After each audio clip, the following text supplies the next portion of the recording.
नमस्कार दोस्तों, stock market studies में फिर से एक बार आपको स्वागत है। तो आज यहाँ पे मैं बात करूंगा दिग्गज एक कंपनी के बारे में जिसका नाम आप पहले देख चुके हैं, एवेन्यू सुपरमार्ट मतलब डीमार्ट। तो डीमार्ट जो है वो इंडिया का रिटेल बिजनेस में नंबर 1 पोजीशन में है और नंबर 1 पोजीशन में ही रहेगा।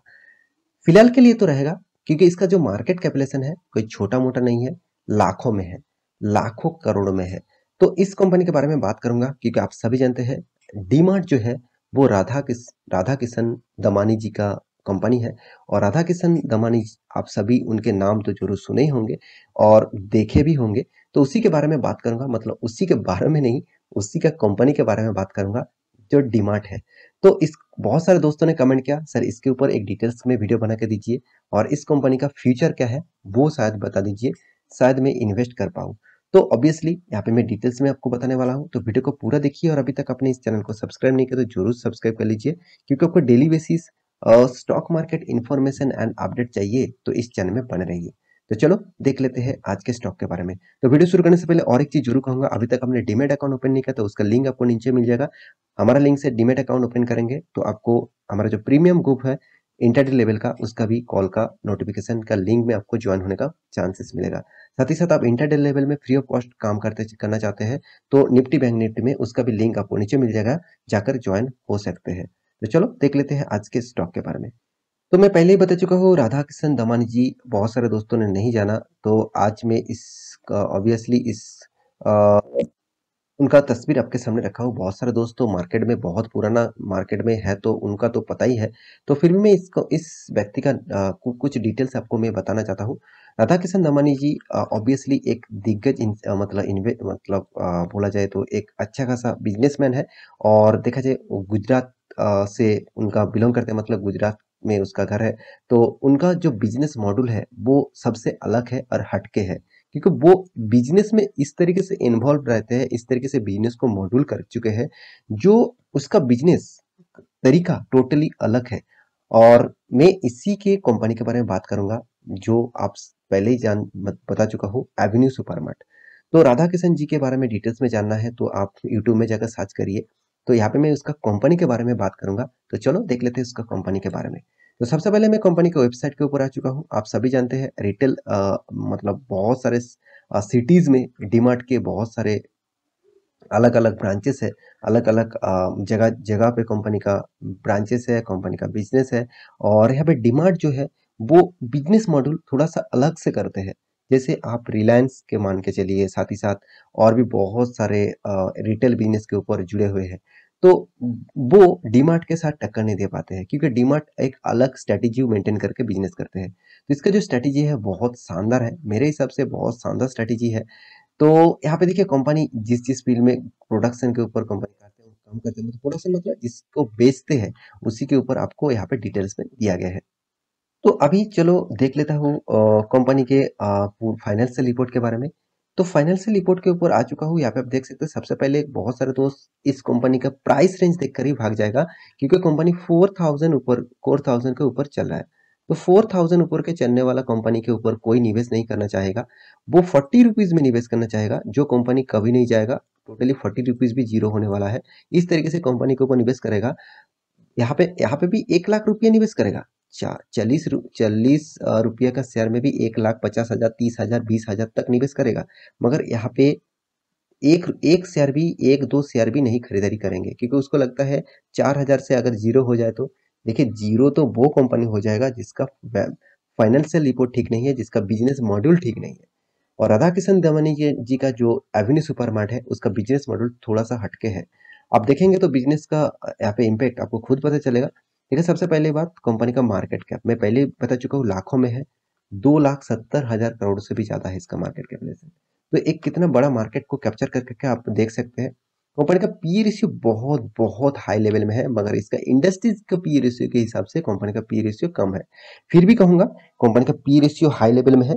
तो इस हाई लेवल पी रेशियो में ही मुझे लगता है कंपनी में रिकवरी हुआ है क्योंकि जो कंपनी 5,900 में चल रहा था वो अभी 4,000 में, अराउंड 4,100 में चल रहा है। तो देखा जाए तो कंपनी 1,800 पॉइंट का नीचे है। तो बहुत बहुत एक अच्छा खासा गिरावट देखने को मिला। तो ऑब्वियसली गिरावट क्यों नहीं हुआ होगा, क्योंकि कंपनी का पी रेशियो थोड़ा सा हाई लेवल में है। तो अभी देख लेते हैं कंपनी का return of equity, return of capital employed, चलो एवरेज लेवल में है। कंपनी का टोटल एनुअली जो इनकम है वो 1099 करोड़ है। कंपनी के हाथ में जो कर्जा है वो टोटली 510 करोड़ का। देखिए कर्जा दो तरीके से होते हैं, एक शॉर्ट टर्म बोरिंग होता है, एक लॉन्ग टर्म बोरिंग होते हैं।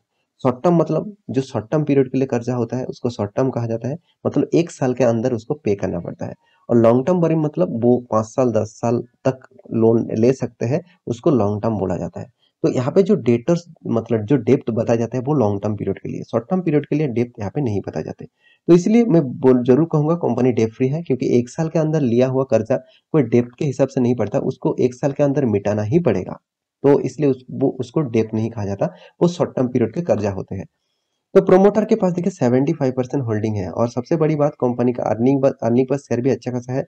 और कंपनी में एक चीज मुझे सबसे सबसे ज्यादा अच्छा लगा, वो है डेटर्स डे, सॉरी हाँ डेटर्स डे मतलब मान के चलिए ये एक कंपनी है, और ये माल सेल कर रहा है दूसरा दूसरा मतलब कस्टमर को, और इस कस्टमर के पास से क्या ले रहा है, पैसा।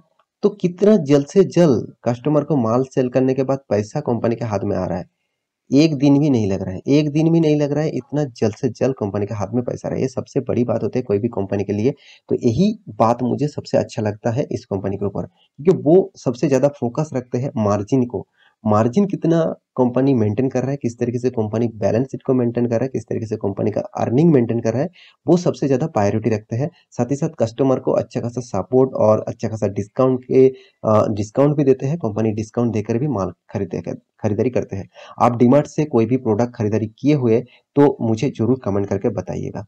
तो यहाँ पे देखिए इन्वेंटरी डे भी, कंपनी का इन्वेंटरी डे भी 39 डेज के अंदर लग रहा है, चलो ठीक है। वर्किंग कैपिटल डेज भी ठीक ठाक है।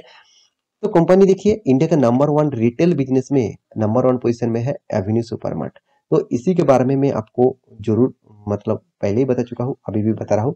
तो डीमार्ट जो है वो टोटली देखा जाए तो एक अच्छा खासा यहाँ पे जगह बना के रखा। तो यहाँ पे कंपनी के बारे में बात करूँ तो कंपनी देखिए टोटली क्वार्टर बेसिस जो कंपनी ने रिजल्ट पब्लिश किया वो यहाँ पे अच्छा खासा जबरदस्त देखने को मिला।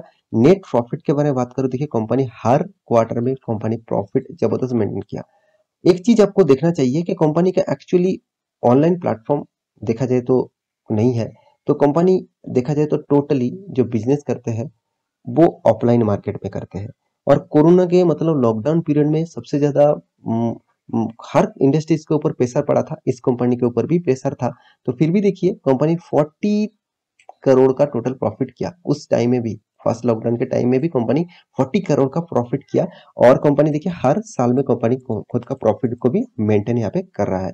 तो यही सबसे बड़ी बात होती है कंपनी के लिए। और एक चीज कंपनी देखिए यहाँ पे नेट प्रॉफिट जो है, कंपनी अच्छा खासा प्रॉफिट को यहाँ पे मेंटेन किया। अच्छा खासा साल भर में देखिए हर साल में कंपनी का प्रॉफिट ग्रोथ होता चला गया। पहले तो 2012 में कितना था, 60 करोड़। उसके बाद देखिए अभी फिलहाल के 2021 में कितना बना, 1099 करोड़। मतलब 2 डिजिट से 10 साल के अंदर ही कंपनी 4 डिजिट तक कंपनी प्रॉफिट अर्निंग करना लग गया। तो यही सबसे बड़ी बात होती है कंपनी के लिए। और कंपनी देखिए 5 साल तक हुआ है, 10 साल अभी तक नहीं हुआ, 5 साल प्लस है। तो कंपनी फिर भी देखिए आपको एवरेज रिटर्न 40% के ऊपर दे रहा है, 40%। लार्ज कैप कंपनी में 40% रिटर्न मिलना कोई ऐसी वैसी बात नहीं होते हैं। तो आप इस बात को सोच लीजिए, देखिए 40% एक बार रिटर्न दे दिया चलो ठीक है, इस तरीके से नहीं। कंपनी 5 साल में भी 40% दिया, 3 साल में 42% दिया, एक साल में 48% दिया। तो एवरेज निकल के आते हैं, चलो एक अप्रोक्सीमेटली आपको एवरेज बताता हूँ, 40% का रिटर्न। कंपनी क्यों ना रिटर्न दे, कंपनी का सेल्स ग्रोथ अच्छा है, प्रॉफिट ग्रोथ अच्छा है, कंपनी का रिटर्न ग्रोथ अच्छा है। तो सारे पैरामीटर अगर अच्छा होगा तो उस कंपनी का तो ग्रोथ होगा ही।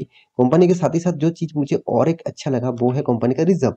तो कंपनी देखिए पहले 2012 में 148 करोड़ का रिजर्व था, अभी वो बन चुका 12,000 करोड़ का रिजर्व। मतलब कंपनी रिजर्व भी कितना तगड़ा यहाँ पे बढ़ा रहा है। कंपनी का कर्जा भी देखिए धीरे धीरे कम कर रहा है। ये सबसे पॉजिटिव पॉइंट है कंपनी के लिए। प्रोमोटर के बाद देखिए एफआईएस, डीआईएस, पब्लिक हर किसी इंस्टीट्यूशन इस कंपनी के ऊपर माल उठाना चाहता है। तो यही बात मैं आपको बार बार सिखा के आया हूँ कि कंपनी के ऊपर निवेश करना ही है तो आपको अच्छा कंपनी चूज करना चाहिए, आपको बेस्ट कंपनी के ऊपर जाना चाहिए, तभी आपका पोर्टफोलियो अच्छा बनेगा और आपको फ्यूचर में प्रॉफिट भी अच्छा मिलेगा। तो मेरे हिसाब से इस कंपनी तो मेरे पोर्टफोलियो में जरूर है। और साथ ही साथ मैं इस कंपनी को बहुत दिनों तक होल्ड करके रखा हूँ और मैं बहुत टाइम इन्वेस्टमेंट भी एसआईपी के हिसाब से भी करता हूँ। तो मैं ये नहीं कहूँगा कि मैं कोई रिकमेंडेशन कर रहा हूँ कि मेरे पास इस कंपनी का हिस्सेदारी है, कल जाके आप भी निवेश कर दीजिएगा, इस तरीके से मत करिएगा क्योंकि इस तरीके से करेंगे तो आपको थोड़ा-सा प्रॉब्लम इश्यू हो सकते हैं। तो आप पहले स्टडी करना उसके बाद निवेश करना क्योंकि कंपनी अभी 20 मेरे हिसाब से 20-21% तक डिस्काउंट में चल रहा है, मतलब अच्छा खासा लेवल डाउन हो चुके हैं 20% तक। तो एक मौका है आपको फिर से इस कंपनी के ऊपर निवेश करने का। तो इस तरीके से मौका को मत गवाइए क्योंकि सबसे दिग्गज इन्वेस्टर और वॉरेन बफेट जी उन्होंने एक चीज बताया है कि जब मार्केट में सिर्फ राकेश झुंझुनवाला जी भी इसी बात के ऊपर बात किया है कि जब मार्केट गिरते हैं तब आपको अपॉर्चुनिटी ढूंढना होगा, मतलब तभी आप निवेश करिए। ज्यादातर लोग मार्केट गिरने के टाइम में ही निकल जाता है, मार्केट में लॉस लेकर निकल जाता है, मगर आपको उसी टाइम में निवेश करना है जब मार्केट गिरते हैं। और हाँ, अच्छा खासा कंपनी के ऊपर फोकस होना चाहिए। तो मेरे हिसाब से डीमैट एक अच्छा खासा कंपनी है, इसके ऊपर आपको फोकस होना चाहिए। तो आशा करता हूँ सारी जानकारी आपको मिल चुका है। मेरे वीडियो आपको अच्छा लगे तो लाइक करना और कमेंट भी कर सकते हैं और सारे दोस्तों के साथ इस वीडियो को शेयर भी करिए। तो मिलते हैं नेक्स्ट टॉपिक लेके, तब तक के लिए अच्छे से रहिए, अपने ख्याल रखिए, बाय बाय।